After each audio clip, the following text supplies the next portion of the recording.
Good evening, everybody. It's 6 o'clock, so let's go ahead and get started with our work session. Will you join me in the Pledge of Allegiance?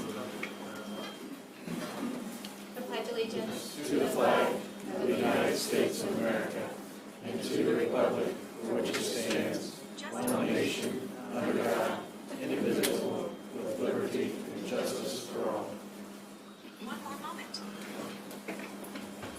Thank you. And then I'm just going to turn over the meeting to Mr. Hensley, who's going to go through some problem-solving work with us.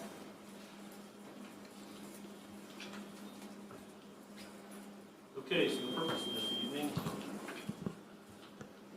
seems like every now and then that's my laptop or who, but it seems like every now and then we run into certain impediments with the school board and in the community, and at times I don't know, feelings flare up, people have their own positions, right, and I'm not too sure how many people, kind of know any process basically to go at this besides confrontation and then voicing your opinion and things like that. So what tonight's about is we were actually going to have this training a few months ago, but it turned into something else. But it's just about simple problem solving. And that's what I do for a living. I work with all kinds of organizations in the state, 600 and some.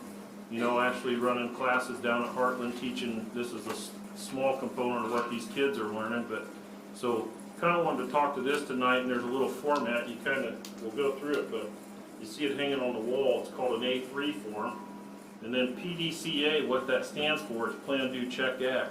So it's like a simple, it's the most simple form of problem solving, a little 4-phase problem solving event basically. And I'd hope that would take this and maybe take some different approaches to some of the items that we run into as a community, school board, the administration, for that matter, the whole community. So you want to flip it, Randy? This thing's called an A3 format. And you kind of look at it, it looks a little busy, but it's not. It's like what this was designed, it was basically Japanese engineer that came up with this. And after World War II, we kind of blew Japan apart, and we sent people over, some of our quality gurus, to work with them, and they kind of embraced some of these skill sets and basically, took over the world economy for a while there. Now China's a heavy competitor, so this is really a Japanese format, but basically what you see up there is everything on the left-hand side is plan. That's kind of putting putting some meat to the bone about what problem you have to solve. And then where it says do, that's where we'd do some action items, check and act. So that PDA cycle was developed by Mr. Shewart, and this was back in the 40s and 50s. How many of you ever seen something like this? Anybody familiar with these? Okay. So what we really have up at the top, you're kind of listing some information there, but the theme is typically what we get is some type of rallying cry. I have the teams kind of think of this, and it's some slogan, right, that's going to get people kind of amped up for what you're doing. So if you kind of remember the Alamo, or remember Pearl Harbor, or something. Hate to focus on war, but it's something to kind of, you have to think about this a little bit, but it's a good little slogan that the team can basically rally around. Okay. The next section down is probably one of the most important, and it's called a problem statement. Now, in my world, a problem is only a problem until you identify it, and then it becomes an opportunity. And we've probably got a few of them to work on here, which we are, but what this does is it frames it up, it puts it in concise format. The whole purpose of a problem statement is basically to decrease scope of what you're trying to solve. So we've had some issues in here where things have got a little out of hand, and we're trying to bring them back into what the scope that the schools are basically involved in, versus like social issues and things with that, and I'll leave that alone for now. So that's kind of where your problem statement goes. So in this case, I think we'll kind of look at one sheet coming up here, but I kind of want to run through this form, and then we'll fill in the little blanks here.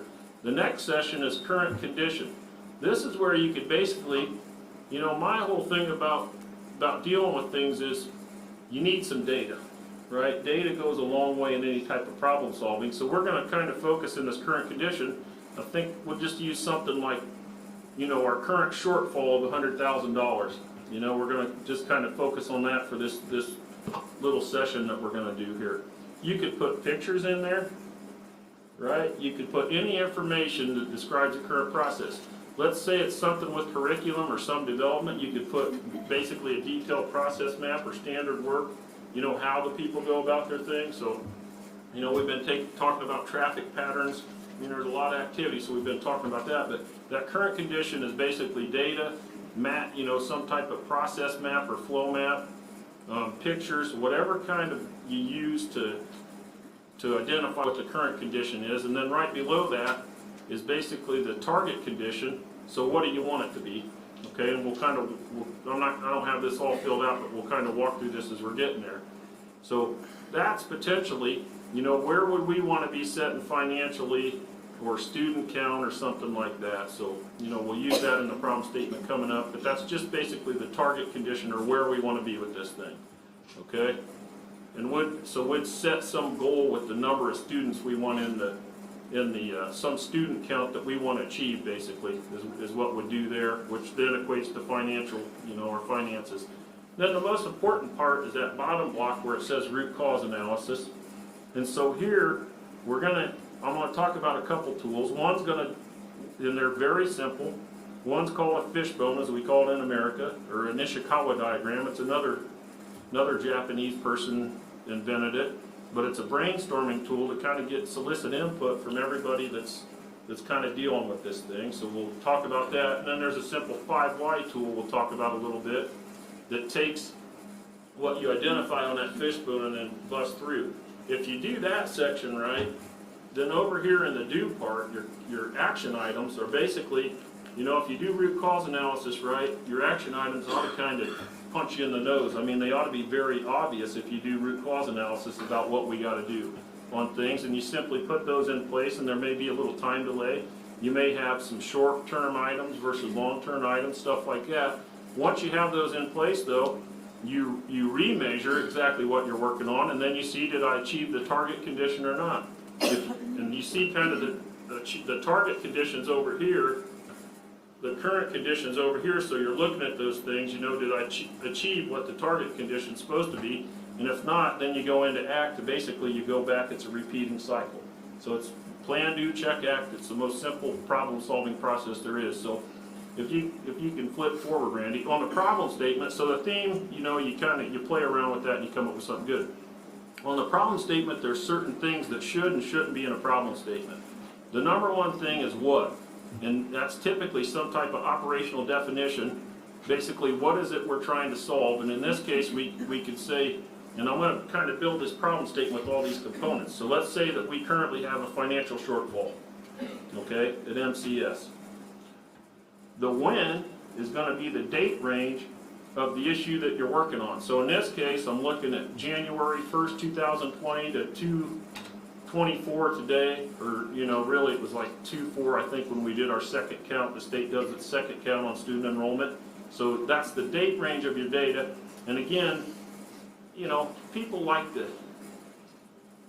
conjure or make statements about things, you know, that aren't factual. Hey, there that goes. Sorry about that. But so you want, you know, the data, little data goes a long way, and so that when's basically around your data. What's the next one? Who, you know, persons involved in the process. So in this case, like if we're talking about the community schools, we've got the community, all you folks, we've got the students, we got the administration, we've got faculty, you know, the board, we've got other schools basically involved, right? Other schools are kind of our competitors and our partners at the same time, so it'd be kind of who's involved.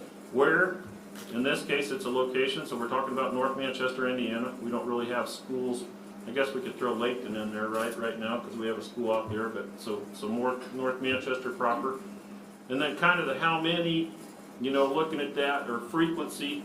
I think our shortfall's currently, you know, like 100,000 or something like that we're talking about. And kind of, you know, the big Y, little y, I kind of threw that in there, but a lot of times I look at like rate of defect would be your big Y. So you'd look at, okay, how many total students did we have over the students we've lost? So let's say we've lost 30 over 1,490 or something like that. That would be kind of a rate the little why you focus on is what are we really trying to drive up here, and that would basically be student count, right? So we're, it's looking at any way to increase our student count would be the major thing that we want to look at here. So those, you kind of keep it right to those things, and what you want is you want a 3 to 4 sentence paragraph of a nice, concise problem statement that's really targeted about what you're trying to solve. What it does is it basically takes everybody else's, it takes everything else out of it, and you're really focused on, you're focused at this point on what you're trying to solve and nothing else. Some of the things that don't go on a problem statement basically is like causes. So as soon as one of the problems with problem solving, the biggest one is scope, but the second biggest one is we tend to something gets on our plate and we tend to jump at it and we try to do things, right? We try to put solutions in place, we jump at cause, and therefore we jump at solution. And what you do in that case is we continue to treat, we'll treat symptom after symptom. Hopefully at some day we get to the point where, we're tired of it and we'll kind of get to root cause and really address it. So, and we're going to talk about that in another tool here in a second. And this guy down here, I quoted Albert Einstein. I think he was probably one of the smartest human beings ever on earth. The guy's yet to be disproven on about anything. I don't think he's ever been disproven on any of his theorems or anything, but this guy says if I had an hour to solve a problem, right, I'd spend 55 minutes in the analysis and 5 minutes coming up with the solution and implementing it. So I kind of listened to him, and that's, on some of these things we're dealing with, we could radically start changing things, right, and jumping at potential solutions and putting things in place, but then would basically be working back through it. Or at times, have you ever tried to fix something and caused more harm than you tried to fix?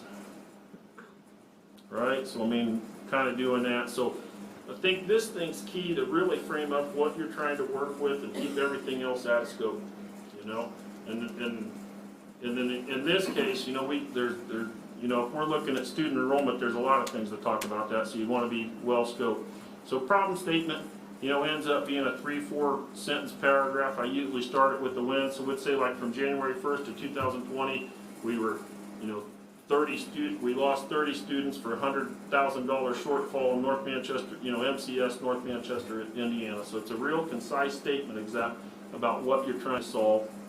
Then the whole, other than that, I think a lot of times people they've got a lot of knowledge in their head, or they want to explain how it happened or something like that, and you run into a lot of verbiage and things. So this is a real clear, concise statement of the intent, the intended thing to improve, basically. So, want to flip it, Randy? Mr. Hensley, can I just interrupt you really quickly? I just want to let the board members know that we emailed this to them because I know they were having trouble seeing it up there, so you can access it from your email. Thank you. Yeah, I have trouble. There's some seats up here in the front if you want to sit. Yeah. So if we go all the way down to the root cause analysis, that's the most important part of this, and so this thing, Ishikawa diagram, another Japanese tool, kind of funny how they developed a lot of this stuff, but this thing's basically used for brainstorming, right? And so over in the effect would put kind of financial shortage there, and then the little tabs above, you can kind of see why it's a fishbone, they call it that, right? Because it kind of looks at it.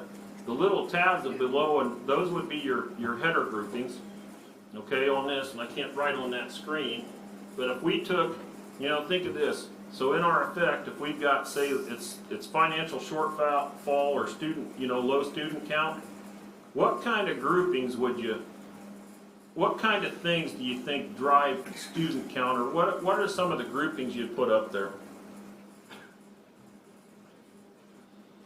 that increase our student count? That thing definitely doesn't want to stay.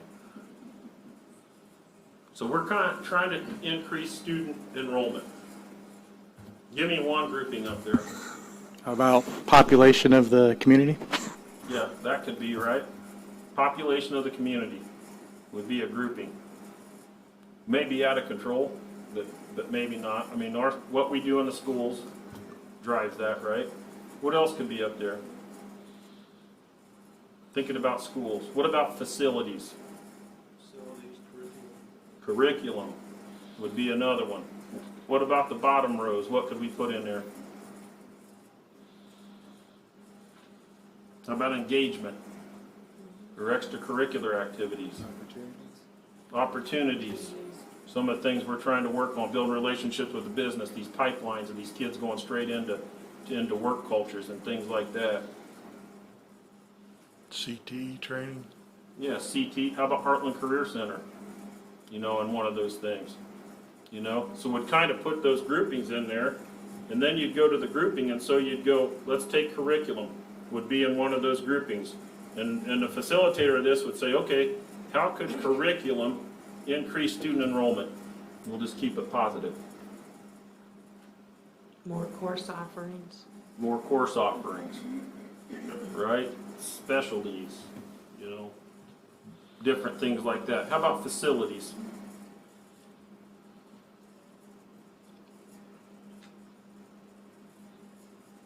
Online training.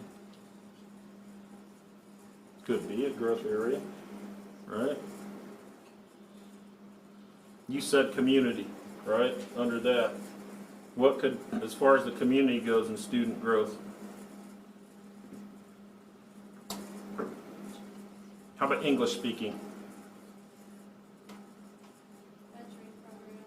Mentoring programs, perfect. Jobs and community, yeah, it kind of all helps. Hey, we are growing though, right? Getting some places in here. So this, you know, it's basically, I mean, we could do this, but basically you're coming up with a bunch of causes or basically inputs into that scenario that we could leverage, you know. Now some of those things may be symptom, kind of like when you get, you know, flu season, so you get a cough, a cold, you know, you're coughing, your nose is running, ears hurt, you got a headache, you tend to treat that. But in that case, you're treating symptom. You know, root cause is actually the virus, bacteria, or fungi that's in your body, you know, the bad guy that's basically causing it. So you could treat symptom all day, right? If you don't treat what's really making you sick, then basically you just continue to get sicker. So one of the things about when you brainstorm like this is some of the things are potential symptoms. Some of them are basically root cause, and we want to really focus on root cause. So you don't get kind of caught in that. So I think any issue, you know, I kind of have different plans for tonight, but any issue we have this effect, I think we can pop it in there, put some logical groupings in there that are going to be fairly similar for the school board, administration, and the community, and we could really talk about this stuff. So, you know, we've had a few meetings where we've had some conversations, but I don't think, you know, in the documentation, I don't know that we've really looked at what we're trying to solve and really come up with causes or inputs in those solutions. I think it's more been, you know, people's opinion and stuff like that. So, you know, all I'm saying is there's a different way to go about, you know, these issues that we run into, and we can either kind of work together or we can work apart, you know, and that's really up to all the players in here. But I see these tools effective in organizations every day. You know, and it's not a bunch of insults or personal. Matter of fact, I'm going to tell you the best way to problem solve is to check your feelings at the door, basically. And I know that's hard to do, but people, you know, I often tell my clients one of the greatest assets, that means good things, and one of the greatest liabilities, that means bad things that the human has, is our natural ability to rationalize our own position. And I try in my job. I got to take my shoes off sometimes and to jump into other people's shoes and look at it, you know, look at it from their lens, basically, you know, call it a 360 or whatever, but you're kind of looking from their shoes and doing this. So I think this tool's best when it's ran through a collection, and probably not just the administration, probably not just the board, but a collection of all of us. You know, and one thing, you know, I see a couple youngsters in here, right?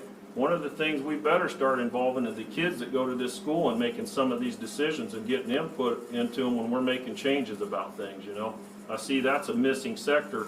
You know, all along we're talking as adults and stuff, but, you know, we need to get the voice of the kids that go to school on some of these things as well. So this thing's a simple brainstorming tool. You put your groupings in, you know, you come up with a bunch of causes. So I didn't plan on kind of actually, you know, writing up there, but we could. But, you know, if we had financial windfall in there, one of the things under Heartland would be, you know, we've got a certain amount of kids that can go down there, right? And we get credit for that, and we're about 50%, you know, so how could we increase more kids getting into CTEs where they can go straight into jobs and things like that? So just kind of using that as an example.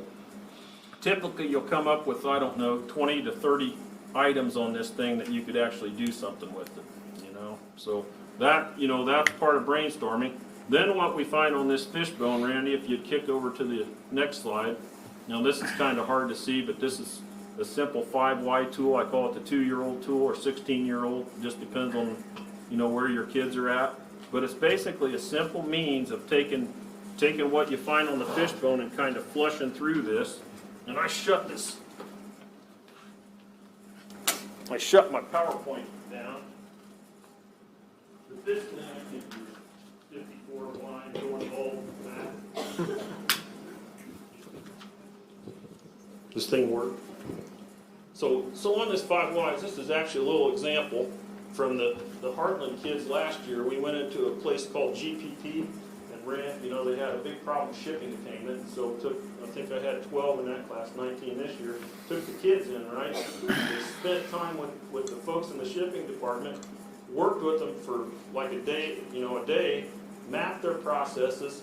Then we were kind of looking, we did a fishbone and they found, you know, the management team identified about, I don't know, 5 or 6 things as we did it's called a value stream. But when the kids sat down, basically they run the class, so they take these tools like that fishbone and they teach them how to facilitate with a group of people. So they're getting it. I think they found over 24 issues that they had in shipping with the 5 people that worked in there. So it's always best to have the people kind of doing the work, so like the students, teachers, you know, involved in this stuff. And so they, on this one, you know, they were looking at late delivery, what was going on. And so they, you know, they started like, okay, why do we have late delivery? The number of orders. So they had a lot of orders, which is good for business, right? But it's bad if you can't handle it. And then they took the next why. Why is number of orders causing late deliveries? And because there's no tack time established. Tack time is like a rate. We look at the available time, like shift. Let's say they work 8 hours and 480 minutes. Let's say they got to pump out 48 orders that have to do an order every 10 minutes. It's like a cycle that they basically have to keep up with.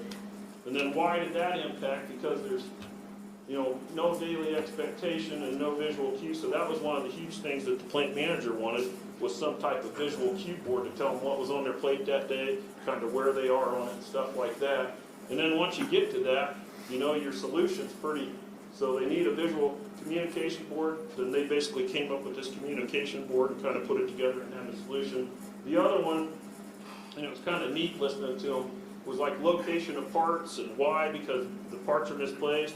Why are the parts misplaced? Because they're mislabeled. Why are they mislabeled? Because these people, they've got this label machine and they run tons of them at once, right? And then they get them all mixed up and stuff, so they're batching the labels is what we call it. And what we did basically is, instead of having that label machine there and then running off a bunch of batches, they basically moved the location of the labeler in the pallets to the area where the person uses it, and now they kind of palletize things and then they label it right off the bat. So it's a simple root cause analysis tool that you may start out up here, but as you ask those whys, you kind of drive down to what's really going on here, you know. So these are, you know, I teach Six Sigma, and there's a lot of complex statistical tools and stuff like that involved, you know, but this is about as simple as it gets. So, you know, this is kind of the ultimate. And then what all these things, so they came up with some pretty cool things, magnetic labels with the picture of the part and the internal number and then all the external numbers. One of the kids came up with, these guys take these carts and then they go to the warehouse and they're going back to the computer. So he's like, the plant manager, he's like, hey, have you ever thought about putting a computer on the cart? Right? So really, I mean, these kids are amazing about what they come up with. You know, it gives me hope for the rest of us. So it's a simple little 5Y tool, you know, to use as far as the deal. So will you pop back up to that A3, Randy? Yeah, so basically, as simple as it gets, a little brainstorming visual, 5 lines, which leads you to your countermeasure, your actions that you're going to put in place. So you kind of, you know, you list those, you put them in place, you remeasure, you say, did I achieve my target condition, right? Look, here's my target condition, did I achieve it or not? So usually these are right on. If I didn't achieve it, then we're going back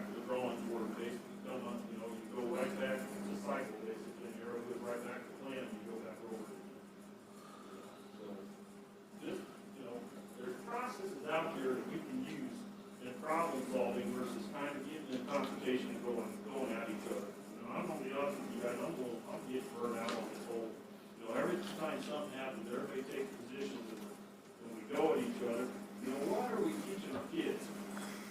Right? I mean, we all got our own positions and stuff like that, and I know where a lot of people are coming from, but I think, you know, looking at some of the things we're facing, everybody's got their own position, man, and somehow we've got to find some happy medium in here, but it's not just, you know, you got the community, you got the board, you got the administration, we've got people outside of this that try to throw things in, you know, some of these issues going on, we're looking for answers from other people, and we do that a lot in this community.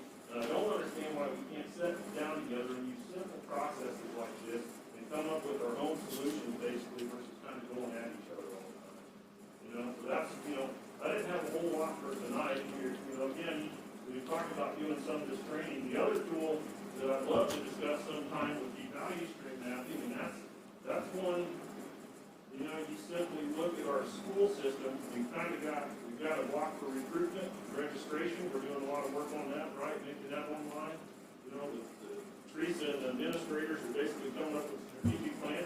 Not sure what that looks like, but we will, right? I mean, we'll kind of know what's involved in that. So I think a lot of times, you know, there's a lot of good going on in the school corporation. There's a lot of good. And there's a couple things that we're at each other about, right, that I think we can work through if we just stop, right, and use a simple process, maybe give a little bit, right, from your position. I don't know, you know, if that needs to happen, but really looking at this and I think right here is what I really wanted to talk tonight about, like root cause analysis. How can we get into that, you know?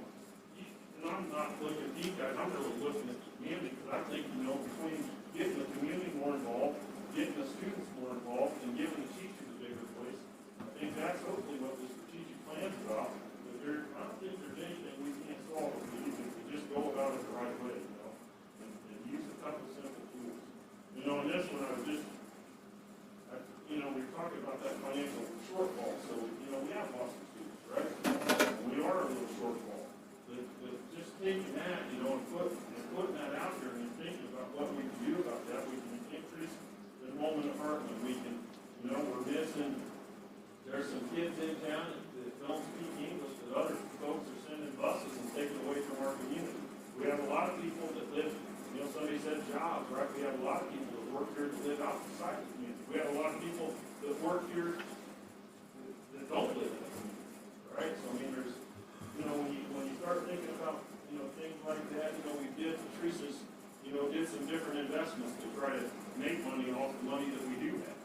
You know, instead of it sitting there in the bank and things like that. So really, you know, not just want to explode tonight or anything like that, but just wanted to introduce, you know, there are these tools that we can use to come up with handle solutions, basically. And I'm just kind of using that financial shortfall as an example. What kind of, Randy, go back to that fish bone for a minute, will you? If I could write on the screen, I would, but, you know, if you think about that financial shortfall, just kind of focus on that. Kind of those groups. Can anybody kind of think of other things we can do? Because the state, I mean, how much do we get per student? 50 something. It's like 53 something. 5,300 per student. So our finance is basically based on the big account. All right, that's your tax money, by the way, right? That's all our tax money. So if you kind of think about that, we've got opportunity in apartments, we've probably got opportunity in recruitment of some kids going over to Huntington and stuff, some of the Catholic schools, not to get into any battle with anybody. Anybody think anything else? Do we ever make anything at the school and sell it?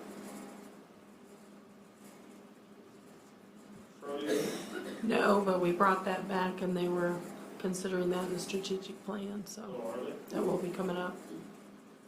So to me, I don't, you know, I look at our board for seven members, we've got administration, right, we've got the community, and then most of all, you know, you've got our kids that are in these schools, they're probably some of the smartest about all of us, right, and that's kind of what I see in these classes when I teach these kids. It's amazing that I can take a group of, most of these kids, I've got a couple freshmen this year, but most of them are juniors and seniors, and we can go into an organization, a live organization, and look at their problems and help them solve those problems. And it is amazing to me that those kids can do that, and yet as adults, we tend to kind of get caught in conflict a little bit on some of these things. Not to bring that up, but I think, I just wanted to talk about the most simplest problem-solving method there is. And again, problem's only a problem until you identify it, and then I think it's an opportunity. And we got plenty of them, right? We got a bunch of people, we got kids out there, man, living with other people, because their parents are on meth, because they got hooked on pills, because somebody decided to design them and approve them. And now we're talking, you guys better, hopefully you guys are on in tune to what's going on here. They're, sure, Baker's kind of doing everything he can, right? But now that we've been sued, that guy's going to need more space for prisoners. I told him he's got an inventory problem, like I do my clients, right? It'd be nice if we could get people out of jail and keep them out of jail. But now that he's got that lawsuit, that jail's looking at $50 million. So resources are going to become scarce in this county if we have to do that. So every taxpayer dime, and that's going to, I'm not going to say that's going to compete with school money, because you'd be crazy not to think that. So to me, I think we need to start doing processes like this and looking at amicable solutions and cost-effective solutions anytime we run into any type of issue. And I know I could put a piece of paper up there, and we could probably list how many issues you think we could come up with people aren't happy with, right? 10, 20, something like that. But there's processes out there that we can kind of use to get the solutions instead of, like I said, I don't know what's going to go on with all that we've got on our plate, right? But I know there's a way to go about it that makes a lot more sense than arguing with each other, So to me, that's kind of what tonight is about, is just looking at this process. I'm hoping like we can use this in the future, as a board with the administrators and stuff like that, and somehow, get community input into processes like this. And again, especially our students at times. So that's basically what I wanted to talk about tonight in problem solving. So.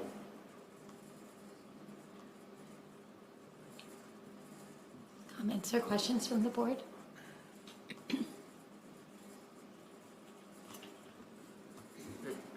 Has anybody ever looked at what the ideal school enrollment would be historically? Because I'm assuming there's like a tipping point where classes get too big with the staff we have. And I don't expect an answer to what that number would look like, but Are you just saying what the research would say about an ideal school size? no, but we would. Our capacity, Our capacity. right? I How many don't students know can off we the fit top in of this my school? head. If we grew 100 students, at what point do you add staff, and where's the balance between numbers in a classroom? I know there's probably a cap on a third grade class, for example. Well, there's ideal sizes. Yeah. And I'm in the process of working with the surrounding superintendents on what everybody's class sizes are right now, just so we make sure we're similar. So it just really depends. The lower grades are obviously going to be smaller class sizes as you go through. So, but then when you get into the high school and you get into the AP courses and other things like that, those tend to get smaller again. So it really would depend if you attract 100 students, what grades are those 100 students are. If you have 30 elementary kids, then you're going to have to probably start looking at, some more staffing if those are all in 1 or 2 grades. So it just depends. Rick, were you talking about our current buildings? No, I was just does kind it- of generally. Yeah, I would Mike think- said capacity, which is probably what I was trying to get at. Like, what's our ideal? I'd have to go through and do a Capacity. capacity study and Yeah, I mean, figure out what that would like be. the staff can be adjusted to some degree, Right. up and down, but the buildings is kind of where Right. we can't Yeah, quickly that's- move. Right. That's identified in the 27 facilities audit. For each building, there's a capacity for students listed on each page, and I apologize, I didn't bring it tonight, I didn't think I needed it. By room? By building, I don't think it breaks it down by room, but it breaks it down by building, and what they think the cafeteria can. So in industry, service. every machine I have or every person I have, you understand their capacity and you understand the demand coming at them, and then you're looking, okay, if we did grow 100 students, how do we flex to handle that or something like that? So that's like a capacity demand plan. Sorry, Roger, did I cut you off? No, that's, And hopefully it'll be included in the new audit that's supposed to be out the 4th. I thought he was bringing it to the next meeting, facilities meeting. Right, that's on the 4th. So hopefully he updated that again. It should be close to the same, but.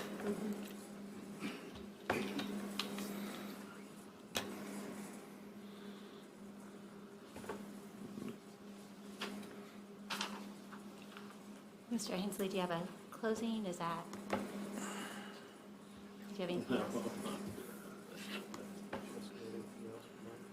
No, not really. I'm hopeful that as we go along here that we can,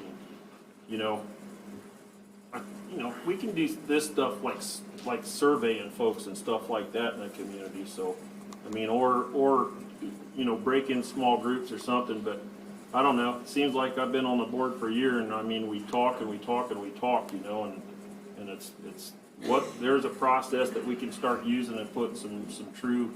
Get the root cause and put some solutions in place and start killing some of these issues. I'd seriously like to start enjoying myself on this board. I mean, I really would, and I know a lot of you in the crowd would like to start enjoying yourself a little better too, so,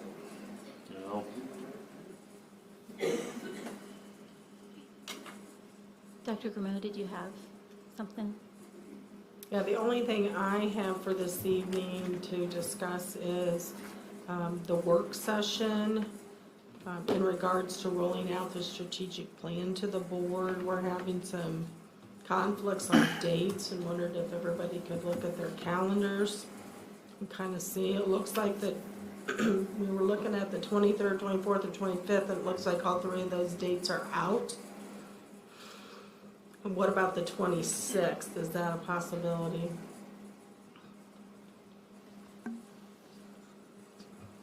I'm out of town that whole week. Okay.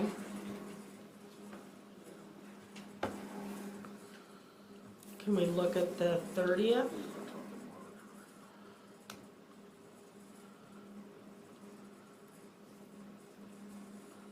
When is spring break? It would be the following week. It starts the 3rd, doesn't it? Yes. I'm available the 30th and 31st. I'm available on the 30th. I'm good on the 30th. Raji? yep. So everybody thinks the 30th our winner? 3:30? Winner. Oh, Winter Sports Awards, of course. sorry, I'm not available. Yeah, sorry. That would have been Why don't we put it off till after spring break? Well, could we, that's a Monday, so could we, I know we changed the board meetings for you, Raju, because of Tuesdays, but if we maybe started a little earlier, could we be done by Winter Sports Awards? What time are the awards? I mean, that's up to you all. I mean, we can make. You're rolling out the strategic plan? Is that the deal? When? Well, she proposed on the 30th, but to go a little bit earlier. Like if we met at 5:30, would that be enough time? How much time do you need? It depends on the amount of questions and.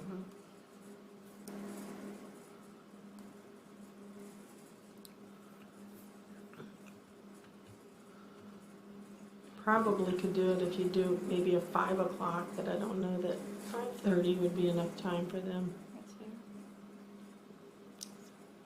5 o'clock work for people? On the 30th? Yeah. I can make it work. Yeah. How about you, Is Rick? that gonna be tough for you, Raju? No, skip work. Won't make anything work, right? Are we going to roll out the facility audit on the regular meeting on the 10th then?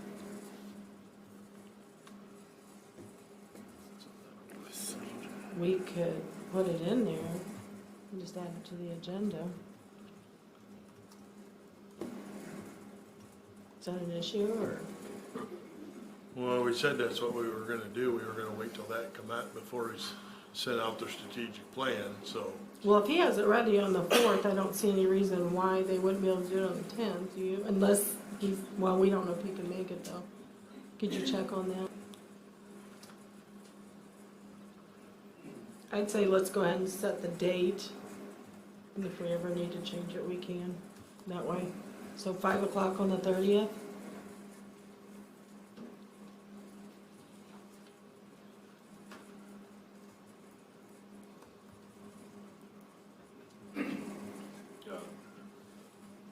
Okay, that's all I have. Is there anything else from the board? I'd like a clarification from the last meeting on the digital learning coach. You said that we weren't prorating that stipend for the digital learning coaches. So if we're paying $430 a year for each one, then we won't see that again until next February, right? Because it's for a year. It is for a year, yes. So we're going February to February versus August to August. We really haven't talked about it, but we planned on probably doing some after-school time and maybe even some this summer to discuss it, so where they won't have that in the future years, more than likely. Not like what they have this year, because they've got a plan. They have to Yeah. have time to plan up front. Okay. I'm just saying, if we're gonna pay them $430 for a year's wages for 3 months, what do we say to the group that comes after them to be the digital learning coaches next year? I don't know, I mean, whatever, if you want to prorate it, we can prorate it. We just probably wouldn't get them in the summer then. I'm sorry? I said we probably wouldn't be able to utilize them in the summer if we prorate it. Because then we wouldn't have any summer funding to give them. That's my only thinking with it. Well, I don't have a problem if you wanna go February to February.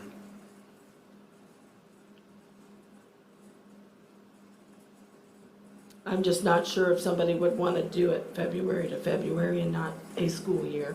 Because we could sign someone up during one year and they could leave by the next year, so that would be the only difficulty doing it February to February. Because teachers' contracts are during the school year, so. Well, as I say, it was approved back in August, and here we are with 3 months left, and I don't think it's right to pay them for a whole year. Okay, then we'll prorate it. So Does I don't anybody think else we have can't a take thought any about action. that? Before we decide, I think it would be only fair to hear from the whole board. Is everybody else okay with that for a $430 stipend? And Teresa, you said there's lots of work still this year? Yeah, That'll be Randy's different? just started that committee work, and so, yeah. He said we'd have to put it on the agenda for March. That'll be good, because then we can think about it and kind of know the whole scope Sounds of good. it. Does anybody else have any questions about that?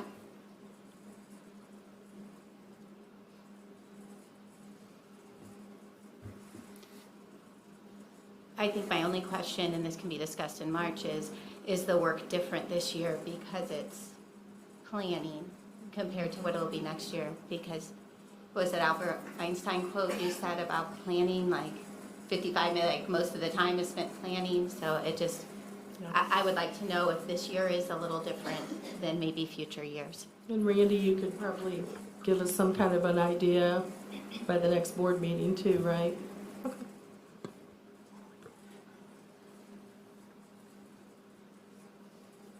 All right, then if there's nothing else from the board, I think our meeting is over. Thanks for coming tonight. Wait, I'm sorry, I didn't want to get ready to. E-learning. Could we put e-learning days in our calendar for next year so that we can make sure everybody gets paid for training? Like the first Monday of every month is an e-learning day, or the last Friday is every month is an e-learning day. It's on the calendar, the parents would know it's coming. They could take a 3-day weekend with their kids if they wanted to. They're still getting the instruction, and it would allow the administration to get all their required training, any other additional training, collaboration, all done. They could work 40 minutes out of an hour and go back to the computers for 20 minutes to answer kids' questions. I guess I see that as something we need to discuss with MTA. Would you agree? Yeah, that's not something that we would just randomly say. This is I'm gotta be just throwing it something out there as a that way to get everybody paid for going to training. And to allow What training are you referring to? I guess I'm struggling with. any, well, you just said you were talking about summer training here for digital learning coach. Right, they're planning, they're not training, they're planning for training down the road.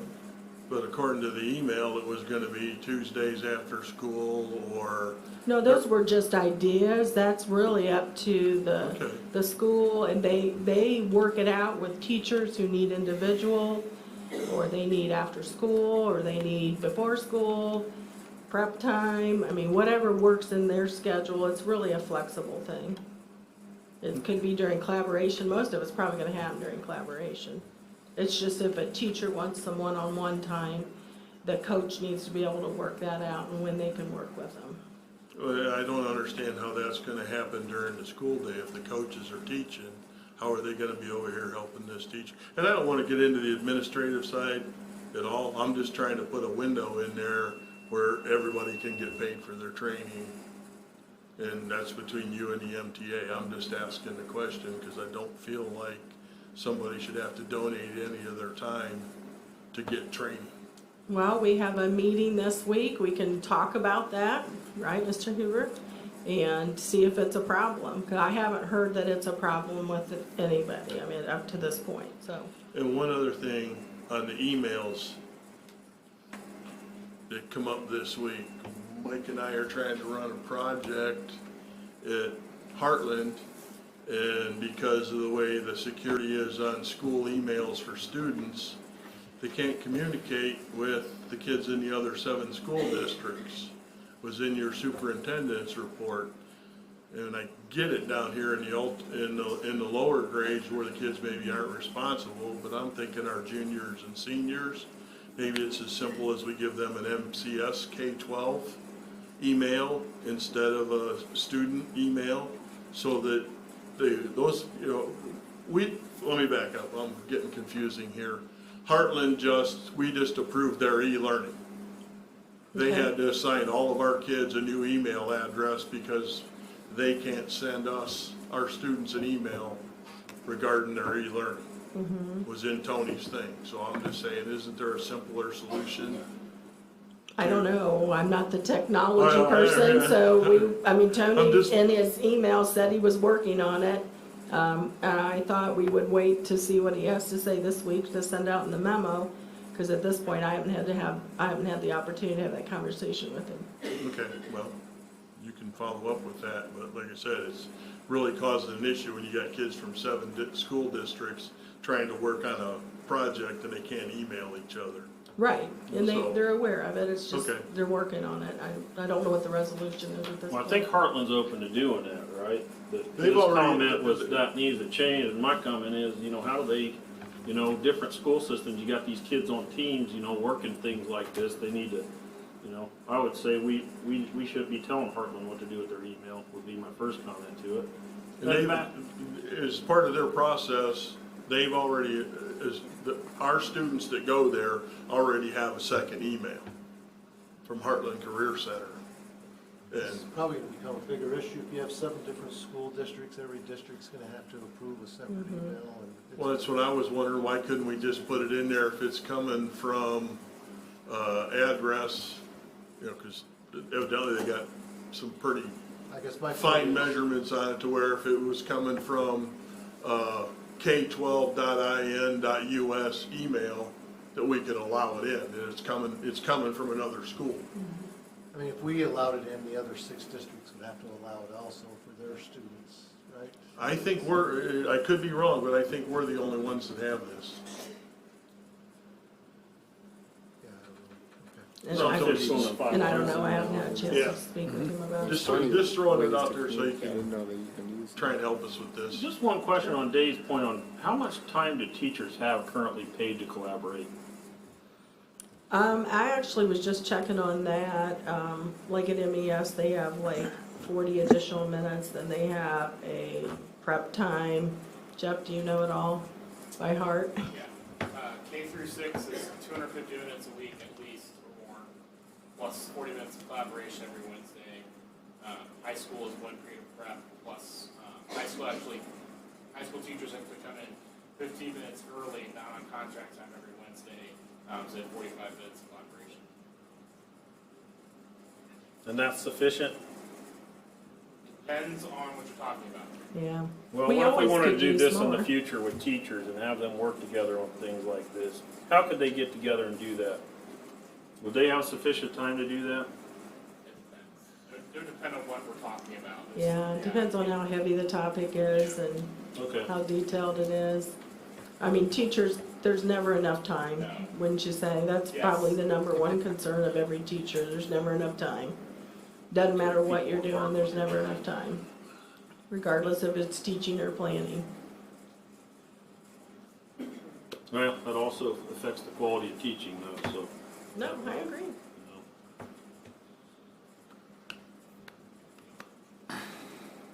Can we let the visitors talk, or?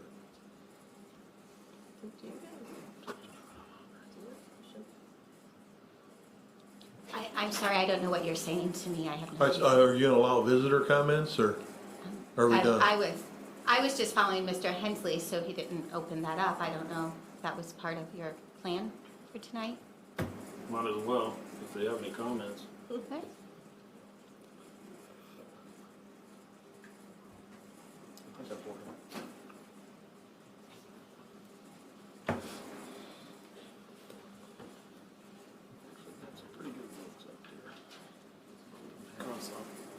Hi, Chris Metzger. I'm encouraged that you are coming up with something to try to draw a solution. Do you anticipate then, within the next month, to start addressing the bathroom issue through this solution, through this process? How quickly do you expect to get working on that?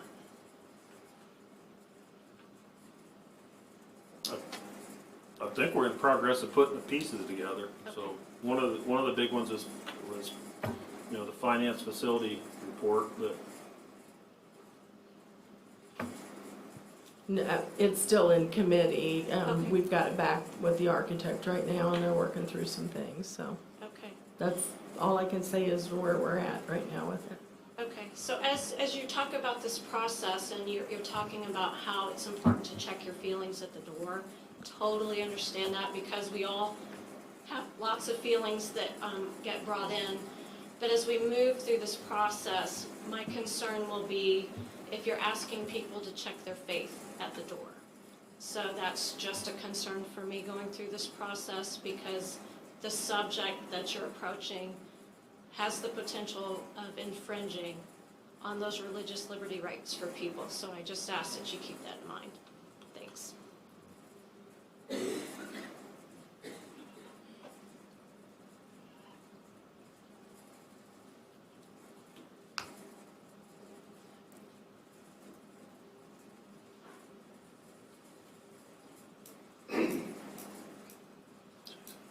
Just something real quick, Mike, Jason Miller.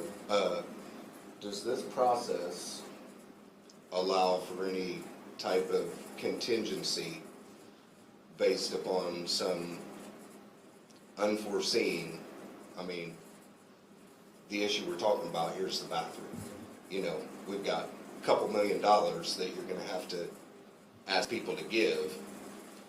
if that's the solution, If- right? That's what I'm saying is, Well, and that's why are I'm we saying, jumping, you know? If we go through this, you know, is that a waste of everybody's time if we can't come up with the money? Well, I think what you need to come up with is alternate solutions, and so there's never, you know, one magic solution for anything. I mean, you know, a lot of it depends on contingency. I mean, think about what you'd put up there, right? Policy, legislation, facilities. I mean, think about what that thing would look like if we did that tonight. Then you look at that, and off of that, you may have 2 or 3 potential solutions. And that's kind of one of the things I was saying last meeting is, you know, we're kind of, you know, for lack of a better thing, we're kind of jumping at the facility solution, right? But is there is there other ways of solving this thing without spending that kind of money? I mean, that burns me, I'm telling you. Like, we're spending that kind of money, that ought to be going in classroom, but you gotta, I mean, somewhere, you know, you're exactly right. We've been talking, you know, this has been, what, Thanksgiving land or something? You know, that time frame, and so. And I guess that's what I was getting at. I know this is kind of a stripped down version of what you do on a daily basis. Is there something a little more involved that allows for some contingency plans to get at least addressed? I think the answer to that is yes. You know, everybody's focused on the facilities because it's so much money. Well, you can't just do a facilities program overnight. There's not a contractor that's got these kind of bathroom stalls sitting on the shelf ready to purchase. You know, it's over $150,000. You got to get an architect involved, which we've done. We're meeting with the facilities. You know, they come in with a very preliminary, just, you know, throw a balloon at a wall and try and hit a price range. And Steve's not here with the facilities committee. We went through it and we come up with another option, and we were able to take a lot of the things out of that one, roughly to the tune of about $40,000 a building. Okay, but you know, like I said before, you know, give us time. We want to get this right. We're trying to work through the process, but there's other avenues that may not. But I got to be real clear. At some point, we have to fix these bathrooms. Oh, and You know, look how long. You know, to Mike's point, look how long the county put off the jail. Okay, well, we can open the door and reduce the inventory, or we can build a new jail, because we can't keep stepping on those people's rights, and that's to the tune of $50 million. Well, it's the same thing here. We had a parent here last month talking about his child, and you know, in 2017, that audit's available. You can get it through the office here, and it identified then $240,000 in repairs in one building. So, yeah, the answer to your question is yes, yes, and yes. We don't know what the answer is yet, but we're working on a lot of it. okay, that's all. But I think to Mike's point, I mean, facilities is one of those buckets. There's multiple buckets that could lead us to a solution. Yeah, you got policy and legislation, you got, you know, I mean, there's, just opening that up, there's gotta be, to me, there's just got, you know, there's several alternatives to your point, so you gotta flush that out, but it's just, you know, I'll be honest, I'm ready to take that on tonight, to be honest with you, cause somewhere we got the right people in the room. I mean, like I said, you know, every one of us, you know, we're all human beings, we're all fallible, right? We've got our different positions. This board administration is not gonna solve differences in social behavior and stuff like that. And I understand what you're saying about faith, you know? I've believe me, I mean, you been through some things in my life without faith, you know, I wouldn't be here, to be honest with you. So, but this is also a public institution, you know, and there's certain things, we like it or not, that we gotta abide by on certain things, you know, and we're kind of, you know, there's a lot of angles to this thing, you guys, and it's you know, it's just, I think if we could do that, I've already got some people and kind of went through that on this, you know, so I've got some ideas and things like that, but it's not only that issue, I think it's everything that we face, we tend to end up in conflict versus just sitting down as a group and looking for an amicable solution between us all, you know, and I know that's hard on that one. That's a very touchy, you know, I'd say that's right up there, you know, you start having a conversation with people on abortion and see what happens, right? I mean, it's right there with that thing, you know, so we got, you know, you gotta be careful, so.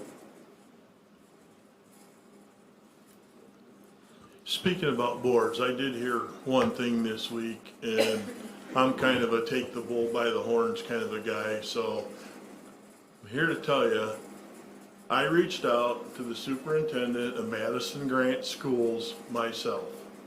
That board did not overrule the law.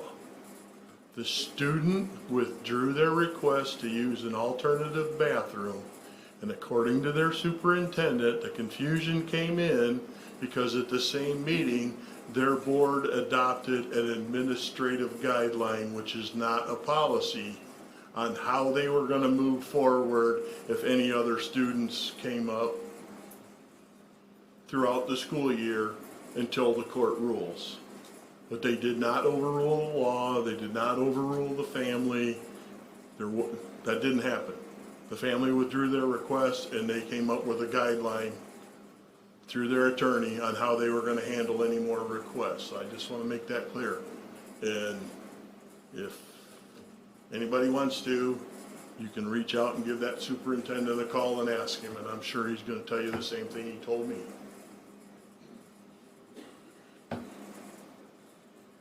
He did reach out to me after you spoke with him and said the same thing, so exactly the same thing. Did he give you an answer on the administrative guideline? Only that it's just their guideline and they're not releasing it. They won't share it? No. Okay, thank you.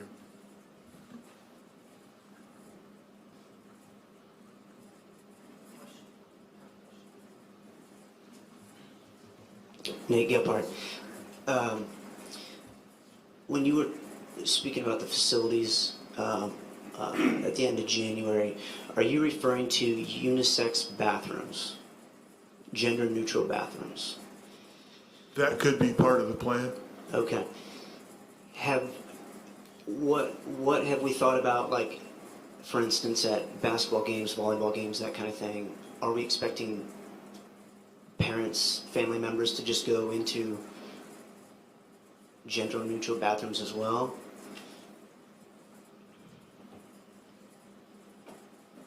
You wanna take that one? You want me? Well, I don't think that's been determined yet. Just thinking about that. Okay. A couple different It's their options have choice. been looked at. I just didn't want to usurp the conversation because we got another member of the committee here. We're looking at everything. Yeah. Okay. Thank you.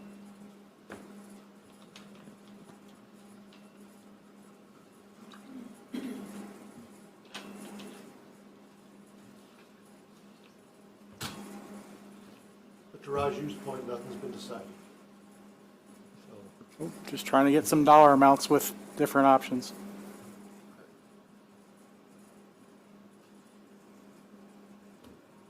Is there anything else from the board? Is everybody okay if we close the meeting? All right, then the meeting is closed. Thank you.